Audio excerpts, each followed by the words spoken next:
Bonjour tout le monde. On va faire une leçon concernant les réactions de certains matériaux avec les solutions.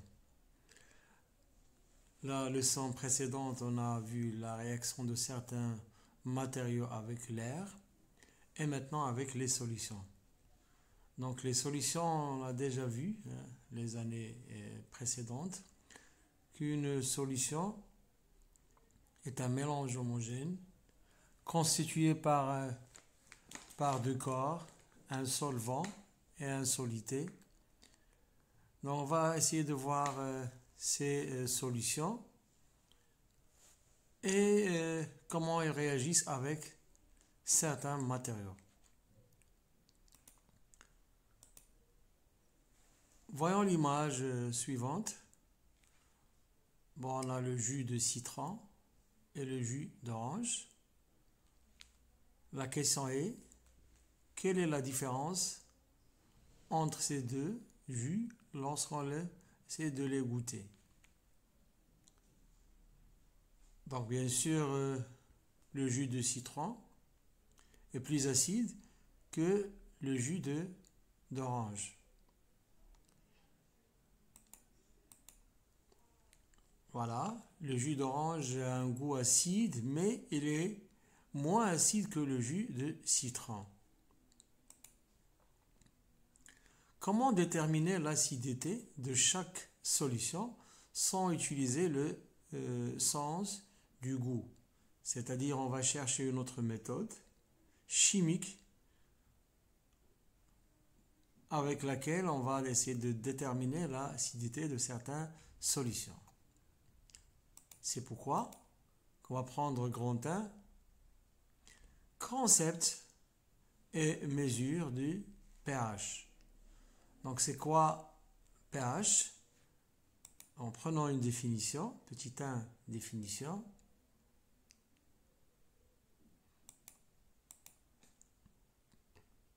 Voilà la définition. pH d'une solution, c'est-à-dire que chaque solution a un pH. pH d'une solution aqueuse est un nombre, c'est-à-dire un nombre entier, sans unité. Le pH ne peut pas avoir d'unité. C'est-à-dire on va, par exemple, pH est égal à 1, pH est égal à 2, etc. Qui distingue une solution aqueuse, acide ou basique ou neutre.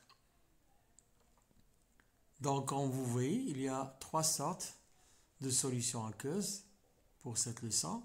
Une solution acide, ou bien une solution basique, ou neutre. Donc, ce principe qu'on va prendre, ce concept, on va le garder même au lycée. Pour les solutions acido-basiques, on va avoir la même définition avec bien sûr d'autres informations que vous allez prendre au lycée. Deuxièmement, mesure du pH d'une solution aqueuse. Comment mesurer ce nombre qu'on a appelé le pH? On a deux méthodes. La première méthode, c'est le papier pH. Deuxième méthode, c'est un appareil de mesure qui s'appelle le pH mètre. Donc, il est mesuré par soit le papier pH, soit le pH mètre. Utilisation du papier pH. C'est quoi le papier pH? Bon, le papier pH est celui-là. On le trouve dans une boîte appelée boîte du papier pH. Comme vous voyez ici, il y a des couleurs et des nombres. C'est-à-dire que on va essayer de prendre un morceau de ce papier et on va le mettre dans certaines solutions. Bon, ce papier va prendre des couleurs et on va essayer de comparer la couleur qui apparaît sur le papier avec ces couleurs qui se trouvent sur la boîte du papier pH. Et comme vous voyez, chaque couleur en face, il y a un nombre, c'est le pH. On met une goutte de la solution sur un morceau de papier pH. Bon, c'est la méthode pour l'utilisation du papier pH. Voilà. On va prendre en utilisant une pipette. Bon, une pipette avec laquelle on va prendre des petites gouttes de la solution et on va mettre sur le papier pH. Ou bien on va prendre un morceau de papier pH et on le plonge directement dans la solution. Donc les deux méthodes peuvent nous donner la valeur du pH de la solution. Bon, la solution qu'on a dans le bécher. Ensuite, on cherche la valeur de pH correspondante à la couleur que le morceau de papier pH a pris. Voilà. Bon, par exemple, ici, le papier pH a pris la couleur verte. Donc, c'est cette couleur-là qui est verte. Bon, et on a la valeur ici, est 9. C'est-à-dire que pH est égal à 9 pour la solution utilisée. C'est la première méthode, l'utilisation de papier pH. D'accord? Maintenant, pour ce papier pH, donc il va prendre, donc le papier pH prend des couleurs qui varient en fonction de la nature de la solution dans laquelle il est placé. Et chaque couleur correspond au pH élu sur la boîte du papier pH. Donc c'est ce que je viens de dire. Deuxième méthode, c'est l'utilisation du pH mètre. Voilà, on a un pH mètre où on a placé son électrode, ça c'est l'électrode du papier pH, dans le jus d'orange. Regardez ici, on a un écran où apparaît une valeur qui est égale à 5,4. Ça veut dire que le pH de la solution utilisée, c'est-à-dire le jus d'orange, est égal à 5,4. Deuxième exemple, c'est l'eau distillée. Bon, de la même façon, on va plonger le pH mètre. Son électrode, on va le plonger dans l'eau distillée. Et regardez ici, la valeur est affichée ici sur l'écran. Donc pH de l'eau distillée est égal à 7. Pour le jus de citron, la même chose. On va plonger l'électrode du papier, plutôt du pH mètre, dans le jus de citron. Et regardez ici, la valeur du pH du jus de citron est 4,1. Donc cette méthode-là est plus précise que l'utilisation du papier pH parce que ici les valeurs sont données avec des virgules, c'est-à-dire avec des chiffres qui sont précis.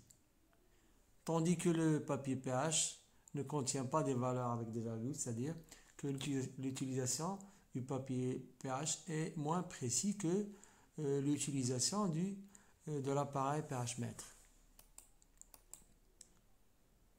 Pour déterminer plus précisément le pH d'une solution aqueuse, nous utilisons un pH mètre dont l'écran indique directement la valeur du pH lorsque son électrode est placé dans la solution.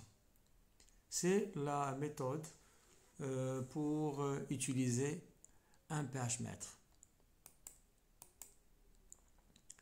Grand 2. Classification des solutions aqueuses.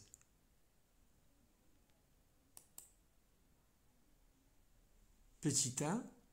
Mesure du pH de certaines solutions à l'aide d'un pH mètre. Puisque le pH mètre est plus précis, donc lorsqu'on veut faire une expérience, une activité, il faut bien utiliser le pH mètre au lieu du papier pH. Regardez ici, voilà, 3 solutions. Jus de citron 4,1 pour le pH. L'eau distillée, c'est déjà pH est égal à 7. Et l'eau de Javel, la valeur est égale du pH est égale à 9,5. C'est-à-dire pH pour le jus de citron est égal à 4,1. pH pour l'eau distillée est égal à 7. Et pH pour l'eau de Javel est égal à 9,5. Ça montre que chaque solution a son pH propre à elle qui est différent du pH des autres solutions. On peut avoir encore, regardez, solution d'acide chlorhydrique, pH est égal à 3. Et pour l'eau, la solution de soude, on a pH est égal à 10,2. Prenons ces valeurs dans un tableau, notation des résultats, solution et le pH. Pour la solution d'acide chlorhydrique, on a pH est égal à 3. Pour le jus de citron, on a pH est égal à 4,1. Pour l'eau distillée, pH est égal à 7. Pour l'eau de Javel, pH est égal à 9,5. Et pour la solution de soude, on a pH est égal à 10,2. Donc d'après ce tableau et l'activité qu'on a fait, on peut diviser les solutions aqueuses en 3 types. Premier type, c'est les solutions dont la valeur du pH est inférieure à 7, comme le cas de la solution d'acide chlorhydrique et le jus de citron. Ces solutions, on les appelle les solutions acides. Donc chaque solution dont son pH est inférieur à 7, strictement, ce sont des solutions, c'est une solution acide. Deuxième type de solution, ce sont les solutions dont le pH est égal à 7. Ce sont des solutions qu'on les appelle les solutions neutres. Donc chaque solution, lorsque son pH est égal à 7, est une solution neutre. Troisième type de solution, ce sont les solutions dont leur pH est supérieur strictement à 7, comme le cas de l'eau de Javel et la solution de soude. Ce sont des solutions basiques. Bref, les solutions sont de 3 types: solution acide, solution neutre et solution basique. Solution acide dont pH est inférieur à 7, solution neutre dont le pH est égal à 7 et solution basique dont le pH est supérieur à 7. Déduction. Les solutions aqueuses sont classées en 3 types. Acide, pH est inférieur à 7. Neutre, pH est égal à 7. Basique, pH est supérieur à 7. Je pense que c'est clair. Petit 2, danger des solutions acides et basiques concentrées. Donc chaque solution acide et basique peuvent présenter des dangers pour l'utilisateur. Mais les solutions neutres ne présentent aucun danger. Pour assurer une utilisation sans danger, donc il faut éviter ces dangers, des solutions concentrées, c'est-à-dire leur concentration est grande, d'acide et de base, il faut les diluer, c'est-à-dire ajouter de l'eau. Donc diluer une solution, c'est-à-dire ajouter de l'eau. Mais comment ajouter de l'eau? Est-ce qu'on prend la solution acide ou basique et on l'ajoute sur l'eau, ou l'inverse, c'est-à-dire on prend de l'eau et on l'ajoute sur la solution acide ou basique. Grand 3, dilution de solutions acides et basiques. Bien sûr, concentrées. Commençons par la dilution de l'acide chlorhydrique commercial. Donc l'acide chlorhydrique commercial est très concentré. C'est pourquoi on ne peut pas l'utiliser hein, sans soit diluer l'acide ou bien prendre des précautions. Donc nous prenons une petite quantité d'acide chlorhydrique commercial et nous l'ajoutons à la quantité d'eau. Et par l'inverse, regardez comment diluer la solution acide chlorhydrique. Donc on va prendre d'abord la solution et on l'ajoute sur l'eau comme montre la figure suivante. Donc c'est l'acide chlorhydrique concentré acheté, hein, elle est commerciale, mais la même méthode est utilisée pour l'acide chlorhydrique du laboratoire. On prend l'acide et on l'ajoute sur l'eau et pas l'inverse.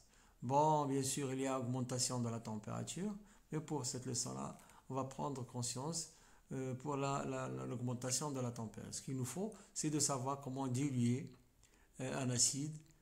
Ou bien l'acide chlorhydrique, c'est l'ajout de l'acide sur l'eau et pas l'inverse. Deuxièmement, dilution de la solution de soude. Donc la solution de soude, nous préparons une solution de soude diluée en dissolvant des pastilles de soude. C'est-à-dire on va prendre de la soude et on va la mettre dans l'eau. Dans des pastilles de soude, ce sont comme des comprimés dans de l'eau distillée. Pourquoi de l'eau distillée? Parce que l'eau distillée, c'est une solution qui est neutre, donc elle ne va pas agir sur le pH de la solution de soude. Voilà une image, hein, pour les pastilles de soude. Bon, regardez ici, c'est un corps solide, la couleur est blanche, qu'on ajoute sur l'eau et il y a dissolution de la soude dans l'eau pour avoir la solution de soude. Troisièmement, rôle de la dilution. Donc, on va prendre la dilution de la solution d'acide chlorhydrique. Regardez ici, on va commencer par la solution acide, mais elle est concentrée. Son pH est égal à 1,5. On ajoute de l'acide sur l'eau pour avoir une solution qui est un peu diluée. Donc, il est dilué. Bon, la solution A, elle est concentrée. La solution B, elle est diluée. Regardez ici, pH est égal à 3. Donc, qu'est-ce qu'on remarque? Que la valeur du pH augmente lorsqu'on dilue la solution acide. C'est-à-dire que l'acidité elle diminue, mais le pH de la solution va augmenter. Dilution de la solution de soude. Donc, maintenant, elle est concentrée, solution de soude concentrée. pH est égal à 12,6 pour la solution A. Pour la solution B, c'est une solution qui est diluée. pH est égal à 9,6. C'est-à-dire que lors de la dilution de la solution de soude, qui est basique,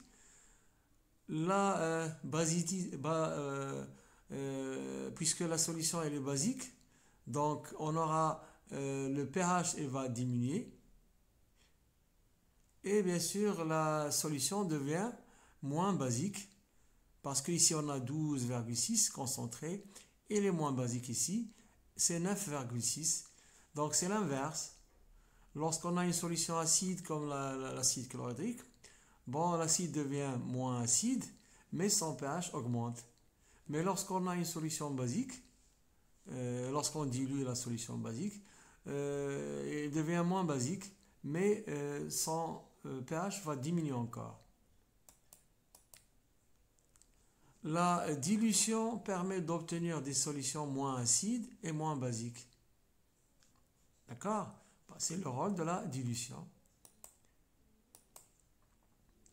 Lorsque la solution acide est diluée, son acidité diminue et sa valeur de pH augmente. C'est ce qu'on a dit pour l'acide chlorhydrique. Mais lorsque la solution basique est diluée, sa basicité diminue et sa valeur de pH diminue encore.